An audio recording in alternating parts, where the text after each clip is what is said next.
O ser humano tem uma necessidade quase que biológica de explicar absolutamente tudo que existe no mundo. Mas e quando o mundo se recusa a ser explicado? Hoje abrimos esse novo quadro aqui no canal, onde eu leio para vocês relatos sobrenaturais, e o nosso vídeo de hoje vai ser uma coletânea de relatos, porém com temas distintos, tudo bem? Então acomode-se, pois o que você vai ouvir agora não é apenas entretenimento, mas também um aviso.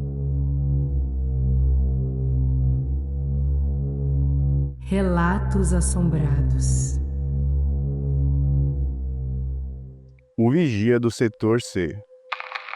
O relato de hoje vem de um ex-militar que trabalhava como segurança noturno em um shopping no Recife. Ele começa contextualizando como é a atmosfera do lugar, né? Como fica o shopping, né? Quando todo mundo vai embora, quando as lojas fecham, fica apenas um zunido de escadas rolantes paradas. O moço que escreve esse relato, ele descreve o setor C, uma área de carga onde a temperatura cai inexplicavelmente 10 graus todas as madrugadas. Ele não apenas viu o elevador descer sozinho, como também começou a ouvir vozes pelo rádio. Vozes de colegas que já haviam falecido anos antes, que pediam para serem liberados do subsolo. O relato terminaria, com uma gravação do áudio real de 10 segundos de estática pura, porém, em determinado momento você conseguiria ouvir um soluço humano. Infelizmente eu não consegui aqui encontrar, o relato 100% real aqui na íntegra, então eu vou infelizmente ficar devendo para vocês essa gravação onde supostamente daria para ouvir esse soluço em meio a 10 segundos de estática. Como esse relato ele não tem tantas, tem nem tantas linhas assim, mas não tem algo visível, mais coisas como sons e fenômenos que poderiam ser explicados de maneira mais científica, como erros nos elevadores e tal, ou uma questão de madrugada, às vezes o ambiente ele fica mais gelado mesmo. Porém, padrão que se repete, que chama atenção nesse tipo de história é que a maioria dos prédios comerciais são construídos em terrenos que antigamente tinham história. E não é incomum encontrar, tanto no Recife quanto em outras capitais, vários terrenos que foram construídos sobre o que antes era uma terra que guardava uma certa história por trás. Temos o caso do edifício Joelma, que se vocês quiserem, nós vamos trazer aqui um vídeo especial, sobre o edifício Joelma, que de maneira bem resumida, é o local onde foi construído o edifício Joelma, anos e anos atrás, teria sido palco de um homicídio de um filho que ele teria, ceifado a vida da sua mãe e de sua irmã. A história é um pouco mais complexa, como eu disse, podemos posteriormente aqui, no manifesto, trazer um vídeo mais detalhado sobre essa história. Vamos para o próximo relato. O passageiro da BR-101. O moço que escreve esse relato é um motorista de caminhão que fazia a rota Paraíba-Pernambuco há mais ou menos 20 anos. Ele descreve uma noite de neblina densa, onde um carro antigo modelo Opala preto emparelhou com ele. O motorista do carro, por incrível que pareça, não tinha rosto, era apenas um vácuo sombrio.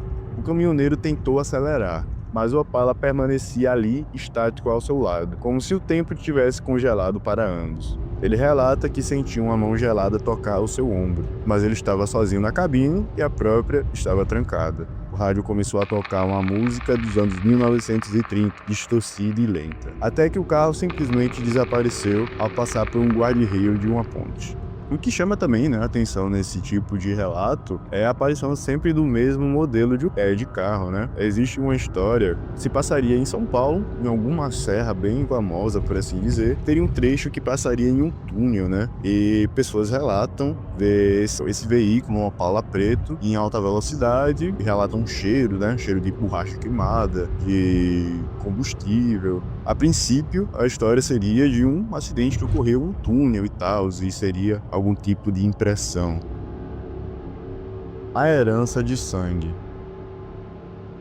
Muitas pessoas acreditam que objetos guardam a energia do seu dono. Essa história que eu vou contar para vocês agora seria de uma poltrona de couro que foi comprada em uma espécie de brechó, em uma residência em Olinda. O novo dono relata que ao sentar, ele sentia dedos invisíveis acariciando seu cabelo. À noite, quando eu estava em seu quarto, ele escutava o som de alguém chorando sentado na sala. Quando ele decidiu vender a poltrona, ele encontrou um compartimento secreto no estofado. Nesse compartimento existia uma mecha de cabelo humano e um dente de ouro. Aí ele finaliza aqui o relato, né, dizendo que o objeto não queria um dono, ele queria uma companhia.